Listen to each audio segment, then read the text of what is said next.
ఆధ్యాత్మిక వార్తావాహిని భక్తి విశేషాలకు స్వాగతం. వేసవి రద్దీతో తిరుమల క్షేత్రం భక్తులతో కిటకిటలాడుతోంది. క్యూ లైన్లలో లక్షలాది మందికి పైగా ఉండగా మరో 1,00,000 మంది భక్తుల వరకు తమ టైం స్లాట్ కోసం బయట వేచి ఉన్నారు. వైకుంఠం క్యూ కాంప్లెక్స్లోని 31 కంపార్ట్మెంట్లు భక్తులతో నిండిపోయాయి.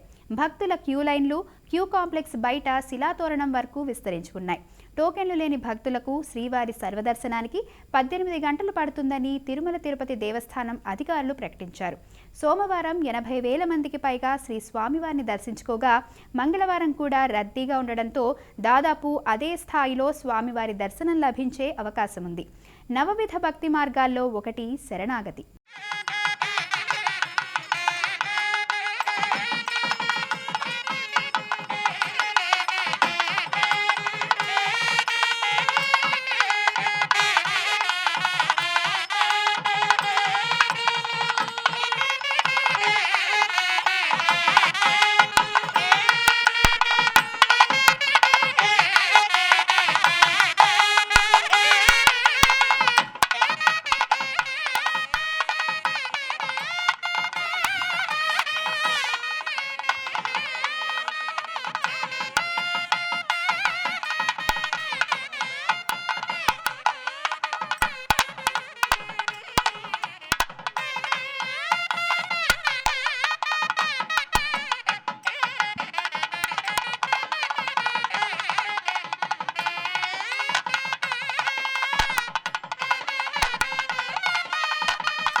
కడప జిల్లా వీరబల్లి మండలం వంగిమళ్లలో శ్రీ ఎల్లమ్మ తల్లి జాతర ఘనంగా జరుగుతుంది.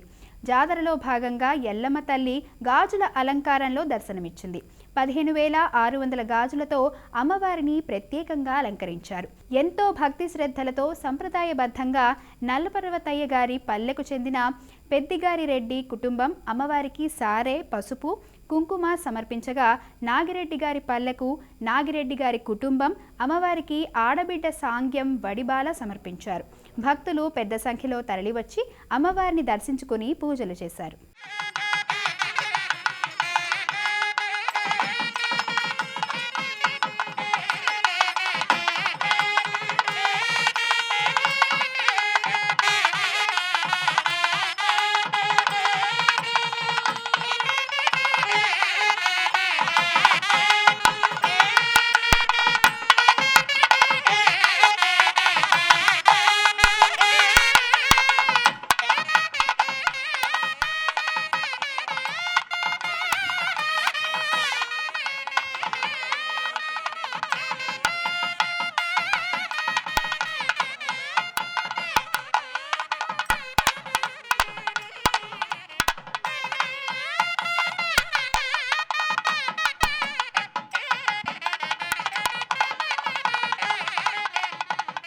శ్రీశైల మల్లన్న క్షేత్రంలో సహస్రదీపార్చన వైభవంగా జరిగింది.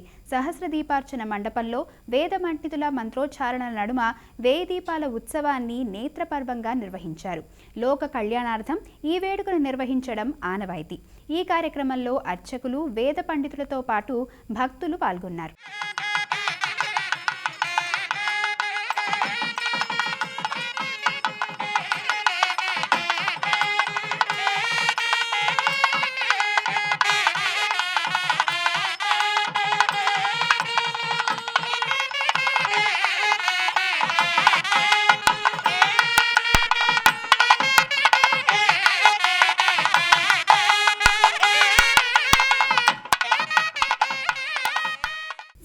క్షేత్రంలో భ్రమరాంబ మల్లికార్జున స్వామి వార్లకు వెండి రథోత్సవం ఘనంగా జరిగింది. స్వామి అమ్మవార్ల ఉత్సవమూర్తులను ఆలయ దక్షిణ ద్వారం వద్ద వెండి రథంపై అధిష్ఠింపజేసి ప్రాంగణంలో రథోత్సవం నిర్వహించారు. పలువురు భక్తులు ఈ కార్యక్రమంలో పాల్గొన్నారు.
జయశంకర్ భూపాలపల్లి జిల్లా మహాదేవ్పూర్ మండలం కాళేశ్వరంలో ఈ నెల 21 నుంచి ప్రారంభం కానున్న సరస్వతీ నది అంత్యపుష్కరాలకు హాజరవ్వాలని ముఖ్యమంత్రి రేవంత్ రెడ్డిని దేవాదాయ శాఖ ఆహ్వానించింది.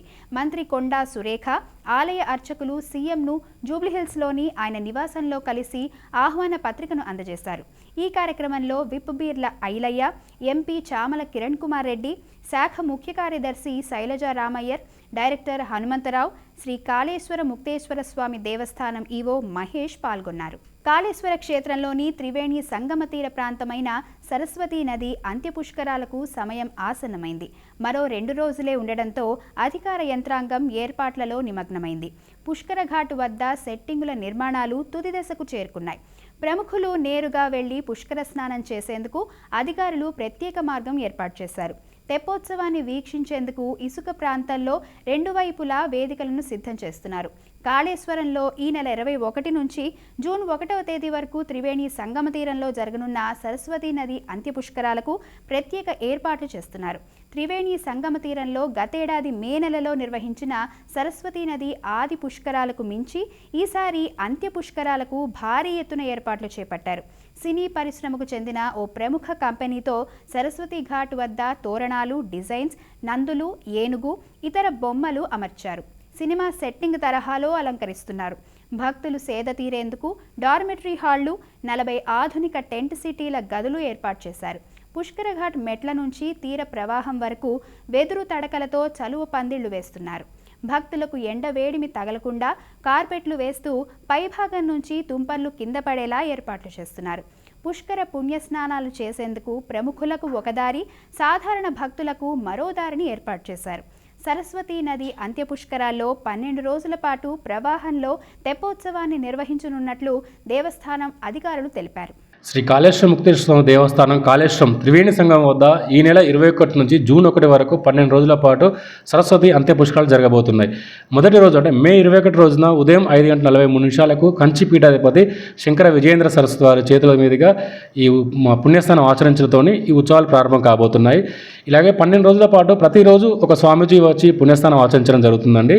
అలాగే 12 రోజుల పాటు దేవాలయంలో లోకక్షేమం కోసం 12 రకాల హోమాలు కూడా ఏర్పాటు చేయడం జరిగింది. అలాగే ప్రతిరోజు సాయంత్రం కూడా గోదావరి దగ్గర నదీ హారతి, అంటే గతంలో మనం సరస్వతి పుష్కరాలు జరిగిన టైంలో ఎట్లయితే కాశీ పండితుల నుంచి హారతి ఏర్పాటు చేయడం జరిగిందో ఈ సంవత్సరం కూడా అలాగే నదీ హారతి ఏర్పాటు చేయడం జరుగుతుంది. అలాగే తెప్పోత్సవం కూడా ఈ సంవత్సరం కొత్తగా తెప్పోత్సవం కూడా ఏర్పాటు చేయడం జరిగింది. ఈ 12 రోజుల పాటు దేవాలయంకి వచ్చే భక్తులు లేదంటే ఘాటు వద్ద స్నానాలకు వచ్చే భక్తులకు ఎలాంటి ఇబ్బందులు జరగకుండా జిల్లా యంత్రాంగం అంతా కూడా ఏర్పాటు చేయడం జరుగుతుందండి.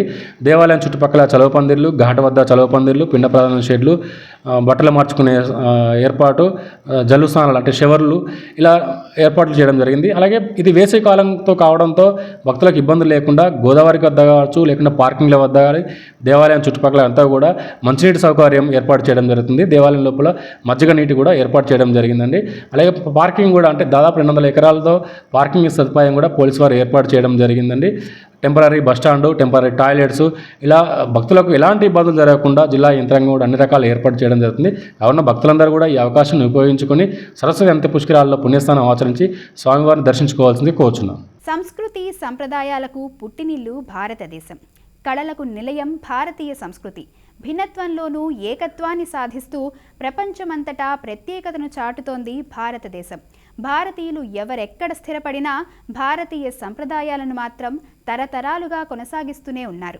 ప్రధాని నరేంద్ర మోదీ విదేశీ పర్యటనలో ఉన్నారంటే అక్కడున్న భారతీయులకు నిజంగా పండుగే.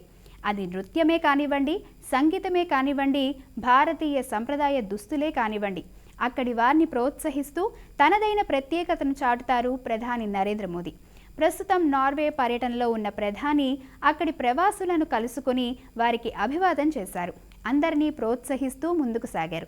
అంతకుముందు ప్రధాని మోదీని నార్వే దేశం grand cross of the royal Norwegian order of merit పేరుతో అత్యున్నత పురస్కారాన్ని అందించింది.